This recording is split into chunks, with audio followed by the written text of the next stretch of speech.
Aujourd'hui, c'est la poursuite du cours d'algèbre linéaire, les espaces vectoriels. C'est la vidéo numéro 7. Aujourd'hui, nous parlerons de dimensions. Alors, soit E un espace vectoriel et U1, etc. UN, une base de E. D'accord? Alors, toute autre base de E contiendra également n vecteurs. C'est ce que nous avons appelé la cardinalité des bases. Ce nombre n, qui constitue le nombre de vecteurs qu'il y a dans n'importe quelle base de E, s'appelle la dimension de E. Donc si E est un espace vectoriel de dimension n, si U1, etc., UP est une famille génératrice de E, impérativement, P sera supérieur ou égal à n. Si E est un espace vectoriel de dimension n, et si U1, etc., UN est une famille génératrice de E, alors cette famille U1, etc., UN est une base de E. Une famille génératrice qui contient le nombre d'éléments nécessaires pour avoir une base, c'est-à-dire la dimension, c'est que c'est une base. Si E est un espace vectoriel de dimension n, et si U1, etc., UP est une famille libre, alors P est inférieur ou égal à n.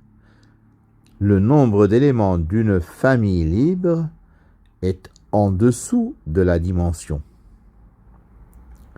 Si E est un espace vectoriel de dimension n, et si U1, etc., UN est une famille libre de E, alors c'est une base de E. C'est-à-dire, si c'est une famille libre et le nombre de vecteurs qu'elle contient est égal à la dimension, c'est impérativement une base. Pour la famille génératrice, ce sera une famille génératrice minimale, et pour une famille libre, ce sera une famille libre maximale. Alors, il y a certaines propriétés. Si E est un espace vectoriel de dimension n, F et G, deux sous-espaces vectoriels de E, tels que F est inclus dans G. Alors, la dimension de F est inférieure ou égale à la dimension de G. Propriété numéro 2. Soit E, un espace vectoriel de dimension n. Fg, deux sous-espaces vectoriels de E. Si F est inclus dans G, et si la dimension de F est égale à la dimension de G, impérativement, F égale G.